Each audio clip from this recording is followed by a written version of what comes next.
Sistem pernapasan manusia. Sistem pernapasan pada manusia dikenal juga dengan sistem respirasi atau proses pertukaran gas.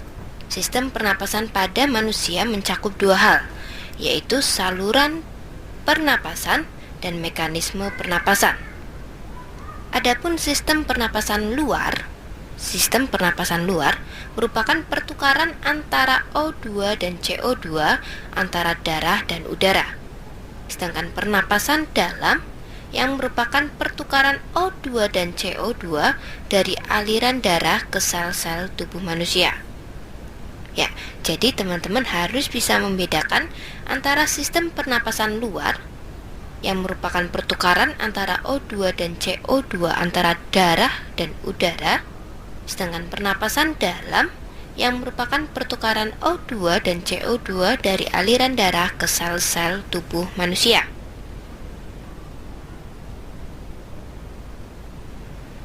Selanjutnya, alat pernapasan.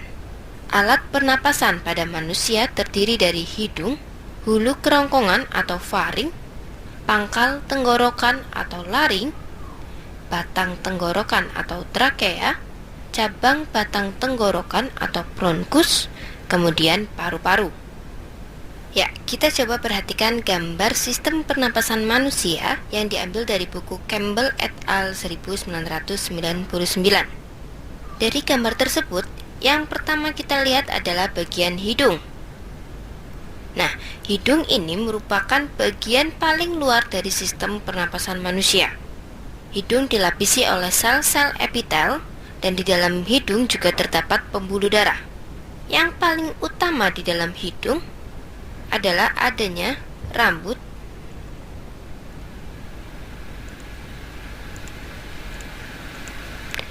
dan juga adanya selaput lendir.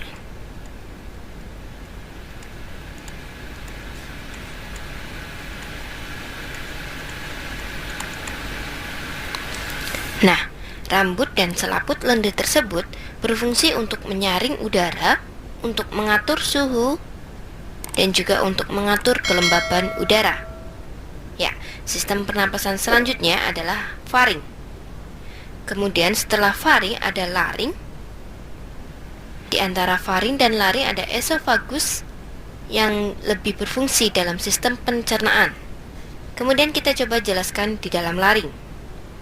Laring terdiri atas keping tulang rawan dan juga terdapat selaput suara. Di dalam laring terdapat selaput suara. Kemudian setelah laring ada trakea yang dilapisi oleh selaput lendir dengan sel-sel berambut getar. Nah, di sini akan terlihat paru-paru sebelah kanan, dan juga ada paru-paru sebelah kiri. Nah, sebelumnya dari trakea tersebut akan dilanjutkan oleh bronkus. Nah, ini dia ada bronkus yang bercabang menjadi dua. Bronkus sebelah kanan yang memiliki 3 cabang, sedangkan bronkus sebelah kiri yang memiliki 2 cabang. Bronkus tersebut akan bercabang kembali menjadi bronchiolus. Kemudian bronchiolus tersebut masing-masing memiliki alveolus. Nah, ini dia penampakan atau gambar dari alveolus. Ini ada bronkus, kemudian bercabang menjadi bronchiolus, dan terdapat alveolus atau gelembung-gelembung udara, di mana di dalam alveolus akan terjadi penyaringan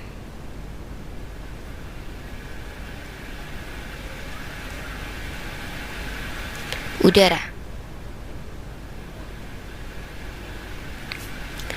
Nah, penyaringan udara tersebut terjadi karena adanya daya-daya kapilaritas pada darah.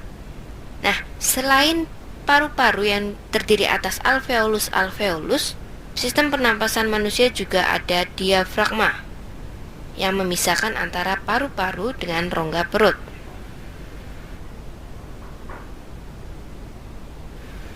Selanjutnya, mekanisme pernapasan. Mekanisme pernapasan yaitu menghirup udara atau inhalasi dan menghembuskan udara atau ekshalasi. Berdasarkan pengaturan organ-organ pernapasan manusia, pernapasan dibedakan menjadi pernapasan dada, yaitu dengan mengandalkan kontraksi dari tulang rusuk, dan pernapasan perut, yaitu pernapasan diafragma. Ya, pernapasan dada terjadi karena adanya kontraksi antar tulang rusuk. Pernapasan perut terjadi karena akibat adanya gerakan diafragma.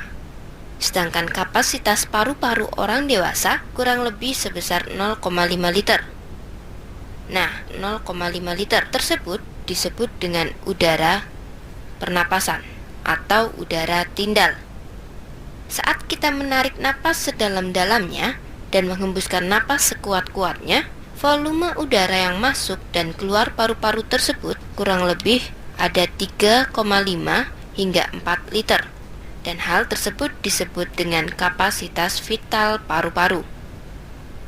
Ada pula yang disebut dengan udara residu, yaitu udara yang tetap ada di dalam paru-paru. Nah, udara tersebut ada sebanyak 1 hingga 1,5 liter.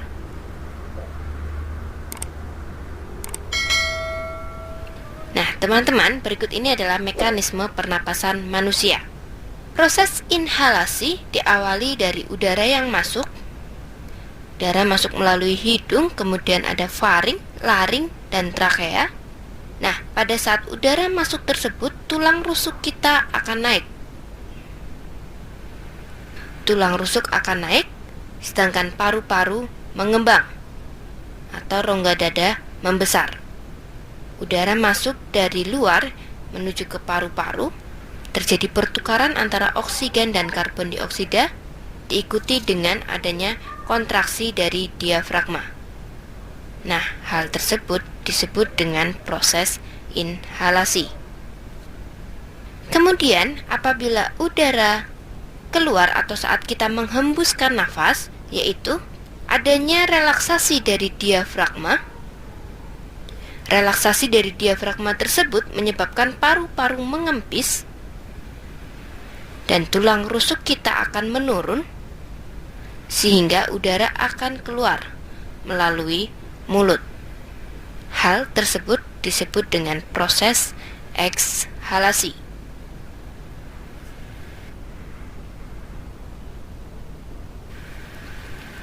Nah, teman-teman, berikutnya kita coba mengetahui kelainan dan atau penyakit dalam sistem pernapasan. Nah, yang sering terjadi adalah flu atau influenza. Flu tersebut disebabkan oleh virus flu dengan gejala pilek, hidung tersumbat, bersin-bersin, dan tenggorokan gatal. Penyakit berikutnya adalah asma atau sesak napas. Asma atau sesak napas merupakan penyumbatan saluran pernapasan yang disebabkan karena alergi terhadap rambut, bulu, maupun debu. Kemudian ada penyakit tuberkulosis atau sering disebut dengan TBC. TBC merupakan penyakit yang disebabkan karena adanya bakteri Mycobacterium tuberculosis. Hal tersebut menyebabkan terjadinya bintil-bintil pada alveolus sehingga penderita akan mengalami sesak napas dan mengalami radang pada alveolus tersebut. Kemudian asfiksi merupakan gangguan pernapasan saat pengangkutan oksigen. Jadi ada kesalahan pada saat proses inhalasi maupun ekshalasi, sehingga oksigen yang seharusnya masuk ke dalam pembuluh darah terjadi kesalahan sehingga menyebabkan penyakit asfiksi. Kemudian emfisema merupakan penyakit pembengkakan paru-paru karena pada pembuluh darahnya kemasukan udara atau sering disebut dengan udara salah masuk. Ada pula penyakit kanker paru-paru yang sebagian besar disebabkan oleh kebiasaan merokok maupun bisa diderita oleh para perokok pasif. Hal tersebut karena adanya asap-asap rokok yang dihirup atau asap-asap rokok yang mengumpul pada paru-paru sehingga akan menyebabkan kanker paru-paru. Penyakit berikutnya adalah difteri. yang merupakan penyumbatan pada rongga faring. Penyumbatan pada rongga faring maupun laring tersebut disebabkan oleh adanya lendir yang dihasilkan oleh kuman difteri. Kemudian ada pula penyakit peradangan pada paru-paru.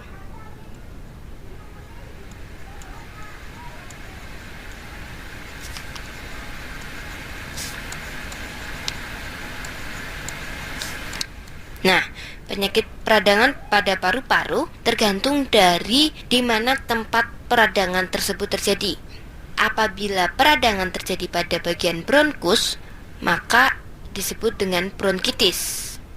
Apabila peradangan terjadi pada bagian selaput paru-paru atau pleura, maka akan disebut dengan pleuritis. Begitu seterusnya. Nah, setelah tadi kita mengetahui mengenai alat pernapasan, mekanisme pernapasan dan juga penyakit pada pernapasan manusia, selanjutnya kita coba menjawab contoh soal berikut ini. Penyakit paru-paru yang disebabkan karena adanya pembengkakan paru-paru disebut dengan penyakit paru-paru yang disebabkan adanya pembengkakan paru-paru. Kita coba jelaskan satu persatu dari pilihan tersebut. Asfiksi. Asfiksi merupakan gangguan pernapasan saat pengangkutan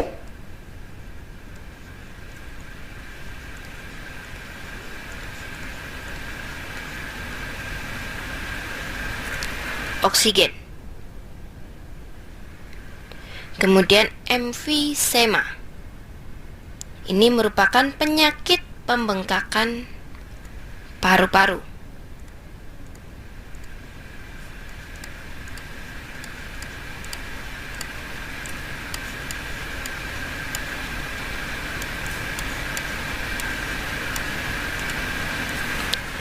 Ada pula difteri yang merupakan penyakit penyumbatan pada faring maupun laring yang disebabkan adanya kuman difteri. Selanjutnya yang pilihannya D adalah asma atau sesak napas, yaitu penyumbatan saluran pernapasan karena alergi oleh debu maupun kotoran.